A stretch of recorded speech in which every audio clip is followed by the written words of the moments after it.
Good morning students. कैसे हैं सब? ठीक है। अब देखो कि जो इससे पहले की जो क्लासेस थी वो उसमें हम लोग पढ़ रहे थे सोशल स्टडीज़, और सोशल स्टडीज़ का सेकंड चैप्टर था। सोशल स्टडीज़ में हम लोग पढ़ रहे थे ज्योग्राफी, और ज्योग्राफी का सेकंड चैप्टर इनसाइड अर्थ अर्थात पृथ्वी का आंतरिक भाग। इसमें मैंने ये बताया था कि पृथ्वी का जो आंतरिक भाग है उसकी जानकारी हमारे पास में अधिक नहीं है। क्यों? क्योंकि जैसे जैसे हम नीचे की ओर जाते हैं वैसे वैसे टेम्परेचर जो है वो बढ़ता जाता है, और अंतरतम कोर पे जाकर पृथ्वी का जो टेम्परेचर है वो कितना हो जाता है? 5000 डिग्री सेंटीग्रेड तक पहुंच जाता है।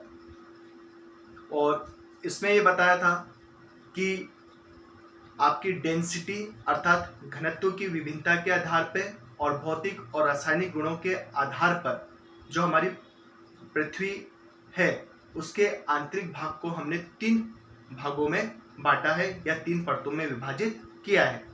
ठीक है। पहला था हमारा क्रस्ट, और इस क्रस्ट के अंदर हमने ये पढ़ा था कि जो ये क्रस्ट है ये पृथ्वी की सबसे बाहरी परत या ऊपरी परत होती है, और इसकी जो गहराई है वो कितनी है? 5 से 40 किलोमीटर तक है। ठीक है। अर्थात महाद्वीपीय जो भूपर्पटी है अर्थात जो क्रस्ट है, कॉन्टिनेंटल क्रस्ट, उसकी जो मोटाई है वो कितनी है? 40 किलोमीटर। और महासागरीय भूपर्पटी अर्थात ओशियनिक क्रस्ट की जो मोटाई है वो कितनी है? 5 किलोमीटर। तो यहाँ तक मैंने आप लोगों को समझा दिया था। फिर इसके बाद में हम आते हैं दूसरी जो परत है जिसे हम बोलते हैं मेटल।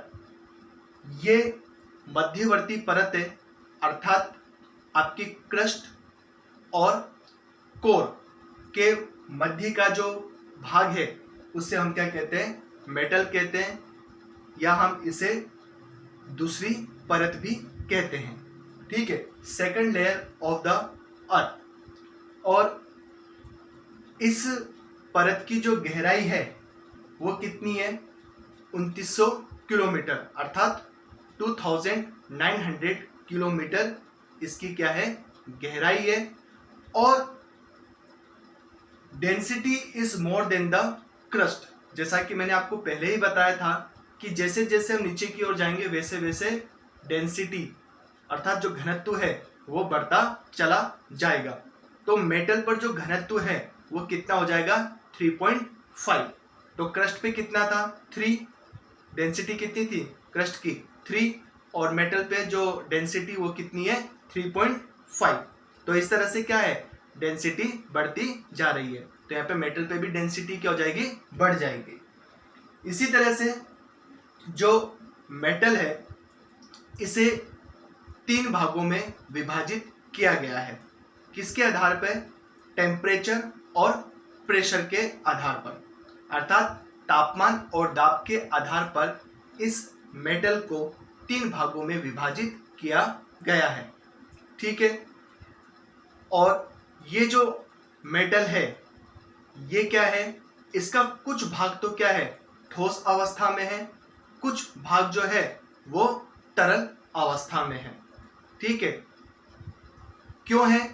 क्योंकि इतनी गहराई पर तापमान काफी अधिक होता है, और इस अधिक तापमान के कारण जो ठोस पदार्थ है वो तरल अवस्था में परिवर्तित होने लगते हैं, और ये तरल जो पदार्थ है ये क्या बनता है? लावा। क्या बनता है? लावा। और यही जो लावा है ये ज्वालामुखी के रूप में धरातल के ऊपर आता है। ठीक है। तो इस जो मेटल है इस परत पर अत्यधिक तापमान के कारण ठोस पदार्थ तरल अवस्था में परिवर्तित होने लगते हैं, जिससे लावा बनता है, और यही लावा ज्वालामुखी उद्गार के रूप में धरातल के ऊपर आता है। अब बात आती है कि जो ये मेटल है ये इसमें कौन कौन से जो गुण हैं वो पाए जाते हैं, अर्थात ये किससे निर्मित है। ठीक है, हम ये भी कह सकते हैं किससे निर्मित है। तो हम कह सकते हैं कि ये आयरन, मैग्नीशियम और सिलिकॉन का संघटक है। क्या है? संघटक। अर्थात आयरन, मैग्नीशियम और सिलिकॉन से ये परत निर्मित है। अब हम बात करते हैं थर्ड जो लेयर है जिसे हम बोलते हैं कोर। कोर का मतलब होता है अंतरतम। ठीक है, the inner most layer of the earth is core. अर्थात पृथ्वी का जो सबसे अंतरतम भाग है उसे हम क्या कहते हैं? कोर कहते हैं। अर्थात आंतरिक भाग। क्या कहते हैं? आंतरिक भाग बोल दो या अंतरतम भाग कह लो, बात एक ही है। और इसे दो भागों में बांटा गया है, और दो भागों में इसलिए बांटा गया है क्योंकि एक भाग जो है वो तरल अवस्था में है और एक दूसरा भाग जो है वो ठोस अवस्था में है। एक भाग तरल अवस्था में इसलिए है क्योंकि वो आयरन से निर्मित है, जबकि एक भाग जो है वह आयरन और निकेल से निर्मित है, जो कि क्या है? भारी पदार्थ है। ठीक है, और ये भारी पदार्थ क्या होते हैं? ये मेल्ट नहीं होते हैं, इसलिए ये क्या है? ठोस अवस्था में है। और यही कारण है कि यहाँ पर जो डेंसिटी है, जो घनत्व है, वो क्या है? अधिक है। देखो, core is divided into two parts. पहला outer core and inner core. Inner core जो है वो किससे निर्मित है? आयरन से है। और ये कौन सी अवस्था में, किस अवस्था में है? तरल अवस्था में है, अर्थात लिक्विड स्टेट में है। और इस इनर आउटर कोर की जो गहराई है वो कितनी है? 2900 किलोमीटर से 5150 किलोमीटर। जबकि इनर कोर जो है वो किससे निर्मित है? आयरन और निकेल से निर्मित है, इसलिए इसे हम निफे कहते हैं। अर्थात निफे मतलब निकिल और Fe मतलब फेरियम। तो निकिल और फेरियम से निर्मित है, इसलिए हम क्या कहते हैं? इसे निफे। और इसकी जो गहराई है वो कितनी है? 5150 किलोमीटर से लेकर 6371 किलोमीटर, अर्थात 5150 से लेकर 6371 किलोमीटर तक क्या है? इसकी गहराई है।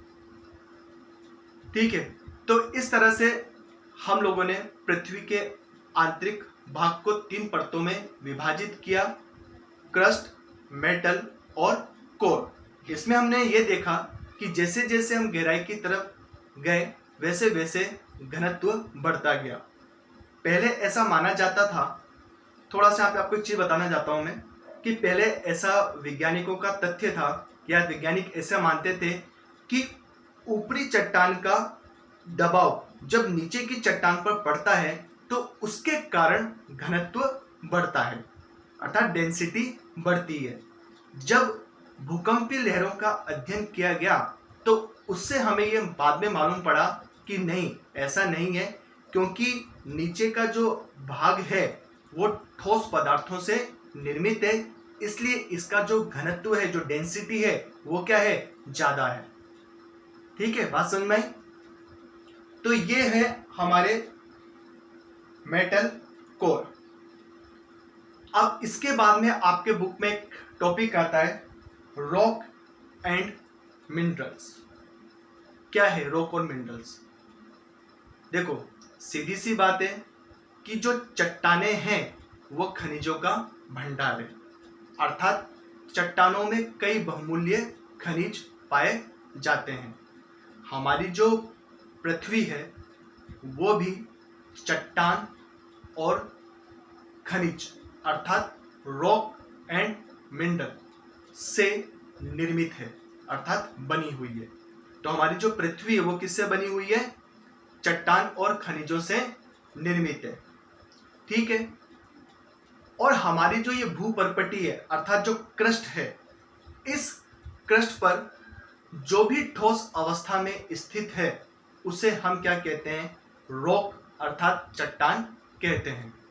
ठीक है, और ये जो चट्टान है वो मुलायम भी हो सकती है और ये ठोस भी हो सकती है। और एक जो चट्टान होती है, ठीक है, उस चट्टान में विभिन्न प्रकार के खनिज पाए जाते हैं। अब एक उदाहरण देता हूं मैं यहां पर आपको, मैग्नेटाइट लोहा। ठीक है, मैग्नेटाइट जो है वो लोहे की एक कच्ची धातु है। क्या है? मैग्नेटाइट लोहे की एक कच्ची धातु है। यदि किसी चट्टान में लोहे की मात्रा अधिक है तो हम उस चट्टान से वो लोहा निकालेंगे। क्यों निकालेंगे? क्योंकि अगर उस चट्टान में लोहे की मात्रा अधिक होगी तो आर्थिक दृष्टि से वो हमारे लिए क्या होगी? लाभदायक होगी। बात समझ में आई? तो चट्टानों से हम क्या निकालते हैं? खनिज निकालते हैं। ठीक है, जिसका हम अपने दैनिक जीवन में उपयोग करते हैं। ठीक है, तो इस तरह से आज हम लोगों ने मेटल, कोर और रॉक और मिनरल के बारे में पढ़ा। कल मैं आप लोगों को बताऊंगा कि जो रॉक है वो कितने प्रकार की होती है। ठीक है, तो आप लोग क्या करोगे? जब तक इसकी क्या करनी है, आप लोगों को सबको रीडिंग लगानी है। Okay students, have a nice day.